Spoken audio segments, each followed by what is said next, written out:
Bonjour à tous, merci à Accord de TP 95 de nous permettre de présenter notre projet. Donc je suis Geneviève Vandreuil, je fais juste un petit tour pour que vous situiez mes collègues. Oui, bonjour à tous, Gwenaëlle Fauchard, formatrice également à la Fondation Chaptal à Sarcelles. Bonjour, Fofana Rokia, je suis infirmière depuis presque 2 ans. Donc j'ai été étudiante à la formation Léonie Chaptal, voilà. Merci. Bonjour, moi je suis Philippe Savary, patient intervenant en cardiologie et maintenant associé aux enseignements à Léonie Chaptal depuis quelques années. Voilà. Merci. Bonjour, Marianne Luquin, donc je suis patiente intervenante aussi et je soutiens et je participe à la formation en ETP des étudiants en soins à la Fondation Léonie Chaptal également. Bien. Alors, le projet que nous allons vous présenter porte sur l'inclusion de patients partenaires en formation initiale en soins infirmiers, donc à la Fondation Léonie Chaptal, à l'IFSID à Sarcelles. Inclusion de patients que nous vivons comme un levier de l'alliance thérapeutique. Ok, donc pour comprendre un peu la genèse de notre projet, la porte d'entrée de ce projet donc d'inclusion des patients dans les enseignements, ça a été l'enseignement de l'éducation thérapeutique. Nous menons depuis 8 ans maintenant à la Fondation un projet innovant, c'est-à-dire qu'en fait nous consacrons 2 unités d'enseignement à l'éducation thérapeutique, soit 40 heures. Donc, ce qui n'est pas obligatoire dans le référentiel de compétences infirmiers, même s'il y a de l'ETP. Et ces 40 heures donnent lieu pour les étudiants qui répondent à un certain nombre de critères à une certification aux 40 heures en ETP. Et dans ce cadre-là, donc dans ce projet, à un moment donné, on s'est dit qu'il nous manquait quelque chose au sein de l'équipe pédagogique. Et ce quelque chose, c'était de partager les contenus de nos enseignements avec des patients partenaires, de croiser nos regards et d'enrichir nos contenus d'enseignement de leur savoir d'expérience. Et c'est donc face à ce constat que nous avons mené un deuxième projet sur l'inclusion des patients partenaires dans les enseignements, donc en prenant pour première porte d'entrée l'éducation thérapeutique. Et puis, face aux retours positifs que nous avons eus, nous avons élargi la place des patients partenaires à l'ensemble des enseignements, et voire même depuis la rentrée à l'Institut de formation des aides-soignants, donc à l'IFAS. Alors, les objectifs de notre projet d'inclusion sont d'inscrire la place du patient comme partenaire dès la formation initiale, de reconnaître les savoirs expérientiels des patients, de développer auprès des étudiants en soins infirmiers les compétences de collaboration et de partenariat dans les soins. Et on a l'ambition, si on a des sous, de créer un guide d'inclusion des patients dans un programme en formation initiale pour que ce projet puisse faire des petits. Oh, je ne touche plus. Hein. L'alliance thérapeutique, pour nous, c'est... Alors, on s'est quand même posé, bien sûr, au départ, la question de que représente pour nous l'alliance thérapeutique. Et là, je vais laisser la parole à Philippe et Marianne pour en parler. L'alliance thérapeutique, en fait, moi, très brièvement, je pourrais raconter mon histoire. Moi, je suis né au début des années 60, donc on ne parlait pas d'information au patient. Il n'était pas question d'informer le patient sur sa propre maladie. Et l'alliance thérapeutique, évidemment, ça n'existait pas, c'était de la science-fiction, quoi. Donc pour nous, l'alliance thérapeutique, auprès de, initier cette alliance avec des étudiants en formation initiale, ça nous paraissait aller de soi, quoi. Et on a essayé de définir donc cette alliance thérapeutique. Et la première des choses, évidemment, la toute première, c'est de considérer qu'on est d'abord des personnes. À la limite, on se présente à eux comme des personnes. À la limite, on a un statut de patient, mais moi, je ne suis patient que quand je suis en phase de soignant. C'est le nom qu'ils me donnent. Mais finalement, je suis d'abord une personne, et c'est comme ça qu'on se présente à eux. Voilà, donc la personne d'abord, avant la maladie. Moi, je suis arrivée aussi parce que je cohabite avec une maladie rare depuis 2013, et puis effectivement, dans ce parcours patient, cette maladie prenait bien plus le pas qu'elle ne devait. Je devenais une patiente, une malade. Et donc, il a bien fallu refaire descendre ça. Et désormais, c'est dans la poche arrière de mon jean. Mais, et ce que j'ai vécu, c'est aussi beaucoup d'isolement. Et j'ai fait mon parcours toute seule. Une fois que j'ai fait ça, on m'a dit « Oh, mais c'est parfait, t'as tout fait ». Mais je dis « Oh là là, quelle énergie !» Et puis, pour avoir rencontré des femmes d'une association, je dis, j'ai ma place ici, j'ai quelque chose à faire. Et c'était vraiment de transférer mon expérience. Ce que moi j'avais trouvé difficile, c'était de diminuer le temps aussi et cette énergie près d'autres patients qui vivaient cette même pathologie. Et puis ça a pris du sens, ça a donné du sens. Et puis quand j'ai découvert l'ETP, c'était aussi le fil conducteur dans lequel j'étais plus ou moins dans mon métier. Parce que c'est vrai qu'on est peut-être patient, mais je suis toujours, et d'abord Marianne, et avant j'ai eu un métier, et j'ai de la chance que cette maladie est arrivée en fin de carrière. Mais j'ai aussi des connaissances aussi à partager qui viennent d'ailleurs que de la santé. Et pour ne pas avoir vécu justement ce partage, cette écoute, j'ai fait un parcours toute seule, Google m'a aidée, et c'est moi qui est allé voir mon médecin en lui disant j'ai ça doit être ça. Il m'a dit ben, d'accord. Tout d'un coup j'ai rencontré à travers l'ETP aussi ces organisations, et là j'avais du sens aussi, et j'ai beaucoup de plaisir à transférer aussi ce qui se passe et à partager mes expériences qui soient positives et d'autres moins réussies. Alors, pour préciser, alors après s'être penché sur ce qu'était l'Alliance thérapeutique pour nous, on a voulu préciser deux concepts qui sont le concept de collaboration et de partenariat, et on s'est appuyé sur le Montréal Model dont on a beaucoup parlé ce matin, et plus précisément sur un cadre théorique de l'engagement des patients qui donne à voir 4 niveaux, donc une graduation de cet engagement qui va de l'information à la consultation, et enfin, en dernier, à la collaboration et passage ultime au partenariat. Par collaboration, ce cadre théorique entend la décision partagée portant sur les préférences thérapeutiques, et le partenariat, c'est induit que le patient est accompagné dans ses capacités d'autogestion. Donc nous, on tend à aller vers à former nos étudiants à aller vers une posture de collaboration et de partenariat avec les patients.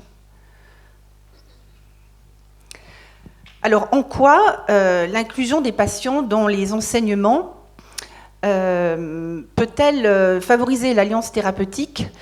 Alors, on s'est de nouveau penché sur le concept d'alliance thérapeutique qui a bien été développé ce matin par Jean-Daniel Lalo. Et l'alliance thérapeutique se constitue sur 2 grands piliers qui sont la collaboration et le partenariat avec le thérapeute, et puis l'ajustement de chacun sur les objectifs, donc la décision partagée, et puis les actions à mener qui incluent un engagement et du patient et du thérapeute. Donc pour amener nos étudiants à développer des compétences par rapport à ces 2 grands objectifs, nous avons renforcé au niveau de nos contenus d'enseignement 3 comportements critiques, qui sont la posture centrée sur la personne soignée, en mettant bien en avant cette dimension de la relation de confiance qui est importante, la prise en compte des besoins et des attentes de la personne, et là les patients ont énormément enrichi nos enseignements de thématiques que nous abordions peu, voire pas, comme vraiment réfléchir à la compréhension du vécu de la personne, à prendre en compte le niveau de littératie en santé du patient, par exemple. Et enfin, 3e comportement critique renforcé, c'est la reconnaissance des savoirs expérientiels des patients, comme étant des personnes ayant évidemment des ressources et pas que des problèmes. Donc, les préalables à notre projet, rapidement, ça a été de faire une étude de faisabilité du projet, de constituer un groupe de travail qui s'est constitué pas qu'avec des patients partenaires, mais aussi des professionnels de terrain et des étudiants en soins infirmiers. Et enfin, nous avons revisité toute l'ingénierie des enseignements en éducation thérapeutique avec les patients. Donc l'engagement des patients dans nos enseignements, il s'exprime par des co-animations, des productions écrites, des coécritures de situations cliniques, des mises en situation des jeux de rôle et la participation des patients aux évaluations orales et écrites des étudiants. Je vais passer la parole à nos collègues pour nous parler du premier retour d'expérience de cette place qu'ils ont prise dans nos enseignements en ETP. Alors ce premier retour nous a permis de voir que la distance d'approche entre soignants et soignés était réduite, si vous voulez, c'est-à-dire qu'il y avait une plus grande proximité, une plus grande comment dire, des échanges peut-être plus honnêtes, et pas forcément basés sur la pathologie d'ailleurs, sur la vie avec la maladie en général, c'est-à-dire tout ce que la partie immergée de l'iceberg qu'ils ne voient pas et qui leur apporte énormément, je pense. Donc ce sont des partages, évidemment, qu'on essaye d'être, comment dire, des échanges qu'on essaye d'être le plus authentique et le plus sincère possible.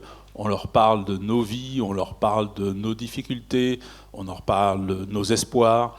Et généralement, ils sont même très attentifs parce que c'est le moment. Enfin, moi, je le ressens comme ça. Je pense que c'est un moment privilégié, si vous voulez, où ils voient. Alors, certains sont allés en stage, etc. Mais où ils voient des patients debout. C'est-à-dire des patients qui ne sont pas en pyjama à l'hôpital, des patients debout qui vont leur parler de leur vie dans toutes les dimensions, si vous voulez. Et ça, je pense que ça les impacte parce qu'ils commencent à imaginer ce que veut dire la maladie, ce que veut dire le traitement, ce que veulent dire toutes les contraintes qui accompagnent ça, mais aussi comment nous, on trouve des solutions et comment on se positionne par rapport au monde médical, par rapport aux différents soignants à qui on a affaire. Et pour compléter aussi, c'est vrai que c'est très émouvant aussi d'avoir 80 personnes, jeunes étudiants aussi, à l'écoute. Et là, le silence se fait. Il n'y a que dans ce moment-là où le silence se fait. C'est quand on prend la parole. Et donc, ça, c'est des marques de respect vers nous. Et ce que je voulais aussi dire, c'est qu'en face d'eux, on n'est pas dans le transfert d'une connaissance, mais c'est vraiment le transfert d'une expérience. Personne n'a appris ce qu'on sait dans les livres. Donc ce témoignage-là est factuel et on est effectivement à la verticale et ça prend du sens ici. Et donc c'est aussi une preuve que l'humain est en capacité de s'adapter et de faire évoluer aussi.